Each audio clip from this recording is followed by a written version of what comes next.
Transcending Difficulties and Perplexities. Man who man would be must rule the empire of himself. In it must be supreme, establishing his throne on vanquished will, quelling the anarchy of hopes and fears, being himself alone. Shelley. Have you missed your aim? Well, the mark is still shining.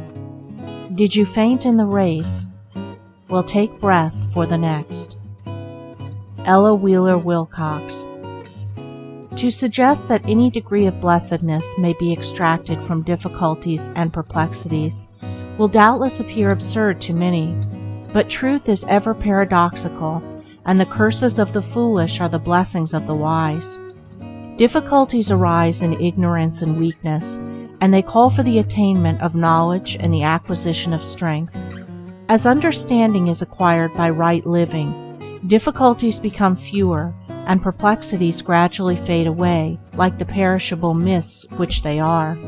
Your difficulty is not contained primarily in the situation which gave rise to it, but in the mental state with which you regard that situation, and which you bring to bear upon it.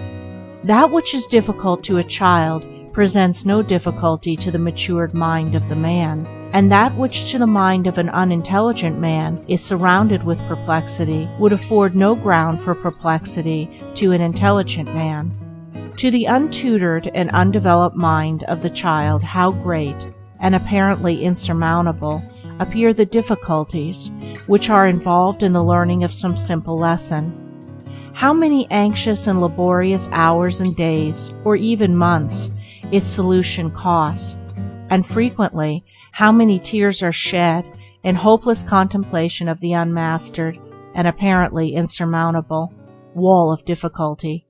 Yet the difficulty is in the ignorance of the child only, and its conquest and solution is absolutely necessary for the development of intelligence and for the ultimate welfare, happiness, and usefulness of the child.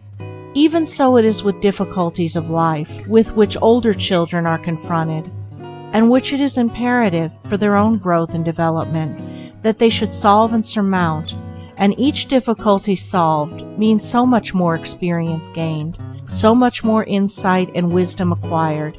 It means a valuable lesson learned, with the added gladness and freedom of a task successfully accomplished. What is the real nature of a difficulty? Is it not a situation which is not fully grasped and understood in all its bearings? As such, it calls for the development and exercise of a deeper insight and broader intelligence than has hitherto been exercised. It is an urgent necessity calling forth unused energy and demanding the expression and employment of latent power in hidden resources. It is therefore a good angel, albeit disguised, a friend, a teacher, and when calmly listened to and rightly understood, leads to larger blessedness and higher wisdom.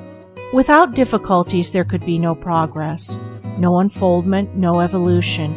Universal stagnation would prevail, and humanity would perish of ennui. Let a man rejoice when he is confronted with obstacles, for it means that he has reached the end of some particular line of indifference or folly, and is now called upon to summon up all his energy and intelligence in order to extricate himself, and to find a better way, that the powers within him are crying out for greater freedom, for enlarged exercise and scope. No situation can be difficult of itself. It is the lack of insight into its intricacies, and the want of wisdom in dealing with it, which give rise to the difficulty. Immeasurable, therefore, is the gain of a difficulty transcended. Difficulties do not spring into existence arbitrarily and accidentally. They have their causes, and they are called forth by the law of evolution itself, by the growing necessities of the man's being. Herein resides their blessedness. There are ways of conduct which end inevitably in complications and perplexities, and there are ways of conduct which lead, just as inevitably, out of troublesome complexities. Howsoever tightly a man may have bound himself round, he can always unbind himself, Into whatsoever morasses of trouble and trackless wastes of perplexity he may have ignorantly wandered, he can always find his way out again. He can always recover the lost highway of uninvolved simplicity, which leads, straight and clear, to the sunny city of wise and blessed action. But he will never do this by sitting down and weeping in despair, nor by complaining and worrying and aimlessly wishing he were differently situated. His dilemma calls for alertness, logical thought, and calm calculation. His position requires that he shall strongly command himself, that he shall think and search, and rouse himself to strenuous and unremitting exertion in order to regain himself. Worry and anxiety only serve to heighten the gloom and exaggerate the magnitude of the difficulty. If he will but quietly take himself to task and retrace in thought the more or less intricate way by which he has come to his present position, he will soon perceive where he made mistakes, will discover those places where he took a false turn, and where a little more thoughtfulness, judgment, economy, or self-denial would have saved him. He will see how, step by step, he has involved himself, and how a riper judgment and clearer wisdom would have enabled him to take an altogether different and truer course. Having proceeded thus far, and extracted from his past conduct this priceless grain of golden wisdom, his difficulty will have already assumed less impregnable proportions, and he will then be able to bring to bear upon it the searchlight of dispassionate thought, to thoroughly anatomize it, to comprehend it in all its details, and to perceive the relation with which those details bear to the motive source of action and conduct within himself. This being done, the difficulty will have ceased, for the straight way out of it will plainly appear, and the man will have thus learned, for all time, his lesson, will have gained an idea of wisdom and a measure of blessedness of which he can never again be deprived. Just as there are ways of ignorance, selfishness, folly, and blindness, which end in confusion and perplexity, so there are ways of knowledge, self-denial, wisdom, and insight, which lead to pleasant and peaceful consummations. He who knows this will meet difficulties in a courageous spirit, and in overcoming them will evolve truth out of error, bliss out of pain, and peace out of perturbation. No man can be confronted with a difficulty which he has not the strength to meet and subdue. Worry is not merely useless, it is a folly, for it defeats that power and intelligence which is otherwise equal to the task. Every difficulty can be overcome if rightly dealt with. Anxiety is therefore unnecessary. The task which cannot be overcome ceases to be a difficulty and become an impossibility, and anxiety is still unnecessary, for there is only one way of dealing with an impossibility, namely to submit to it. The inevitable is the best. Heartily know, where half gods go, the gods arrive. And just as domestic, social, and economic difficulties are born of ignorance and lead to riper knowledge, so every religious doubt, every mental perplexity, every heart-beclouding shadow presages greater spiritual gain, is prophetic of a brighter dawn of intelligence for him on whom it falls. It is a great day in the life of a man, though at the time he knows it not, when bewildering perplexities concerning the mystery of life take possession of his mind, for it signifies that his era of dead indifference, of animal sloth, of mere vegetative happiness has come to an end, and that henceforth he is to live as an inspiring, self-evolving being.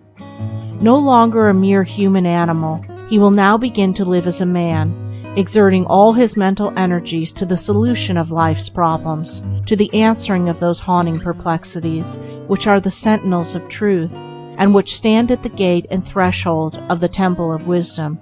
He it is who, when great trials come, nor seeks nor shuns them, but doth calmly stay. Nor will he ever rest again in selfless ease and listless ignorance, nor sleekly sate himself upon the swine's husks of fleshly pleasures, nor find a hiding place from the ceaseless whisperings of his heart's dark and indefinable interrogatories. The divine within him has awakened. A sleeping God is shaking off the incoherent visions of the night, never again to slumber, never again to rest, until his eyes rest upon the full, broad day of truth. It is impossible for such a man to hush, for any length of time, the call to his higher purposes and achievements, which are aroused within him, for the awakened faculties of his being will ceaselessly urge him on to the unraveling of his perplexities. For him there is no peace in sin, no more rest in error, no final refuge, but in wisdom. Great will be the blessedness of such a man, when conscious of the ignorance of which his doubts and perplexities are born, and acknowledging and understanding that ignorance, not striving to hide himself from it, he earnestly applies himself to its removal, seeks unremittingly, day after day, for that pathway of light, which shall enable him to dispel all dark shadows, dissolve all his doubts, and find the solution to all his pressing problems. And as a child is glad when it has mastered a lesson long toiled over, just so a man's heart becomes light and free when he has satisfactorily met some worldly difficulty. Even so, but to a far greater degree, is the heart of a man rendered joyous and peaceful when some vital and eternal question, which has been long brooded over and grappled with, is at last completely answered, and its darkness is forever dispelled. Do not regard your difficulties and perplexities as portentous of ill. By doing so you will make them ill, but regard them as prophetic of good, which indeed they are. Do not persuade yourself that you can evade them. You cannot. Do not try to run from them. This is impossible, for wherever you go, they will still be there with you. But meet them calmly and bravely. Confront them with all the dispassion and dignity which you can command. Weigh up their proportions, analyze them, grasp their details, measure their strength, understand them, attack them, and finally vanquish them. Thus will you develop strength and intelligence. Thus will you enter into one of those byways of blessedness which are hidden from the superficial gaze.